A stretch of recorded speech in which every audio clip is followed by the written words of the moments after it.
ঈদে মিলাদুন্নবী উপলক্ষে আয়োজিত জশ্নে জুলুসে পদদলিত হয়ে দুজনের মৃত্যু হয়েছে। আহত হয়েছেন অন্তত ৬ জন। তাদের মধ্যে একজনের অবস্থা আশঙ্কাজনক। শনিবার দুপুরে চট্টগ্রাম নগরের মুরাদপুর এলাকায় এ ঘটনা ঘটে। গাড়িতে চাপা পড়ে মারা গেছে। মানে ওই গাড়ির মধ্যে মনে করেন আমরা যখন মানুষ যেহেতু ডল পড়ছে দলে মানুষের চাপে মারা গেছে।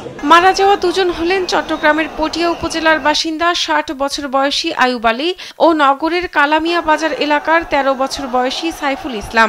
আহত অবস্থায় উদ্ধার করে চট্টগ্রাম মেডিকেল কলেজ হাসপাতালে নেওয়া হলে চিকিৎসক তাদের মৃত ঘোষণা করেন। উনি স্ট্রোক করেছে কেন ভয় গেছে হয়তো গৌসিয়া কমিটির লোক অথবা যে কোনো কেউ এখানে নিয়ে আসছে।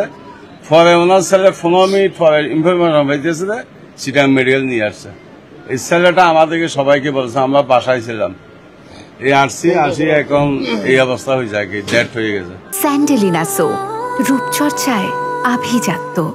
চট্টগ্রাম মেডিকেল কলেজ পুলিশ ফাঁড়ির সহকারী ইনচার্জ সোহেল রানা বিষয়টি নিশ্চিত করেছেন। আহত ব্যক্তিদের মধ্যে একজনকে নিবিড় পরিচর্যা কেন্দ্রে রাখা হয়েছে বলে জানান তিনি।